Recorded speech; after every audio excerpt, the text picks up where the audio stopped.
صحتك رائع، لا تصاب بسمنه ولا تصلب شرايين ولا ضغط ولا سكر.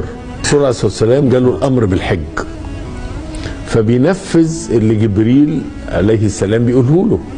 فوقف على عرفه لحد المغرب جدا، ما صلاش المغرب في عرفه، نزل في مزدلفه صلى المغرب والعشاء جمعا وقصرا وجمع الحصى ونام وصلى الفجر، وراح رجم ابليس ونزل على الكعبه عمل طواف الافاضه، وراح على السعي ووقف برهه كده والصحابه حواليه، وقال سأبدأ بما بدأ به الله. هو كان مش عارف يبتدي بالصفا ولا بالمروه.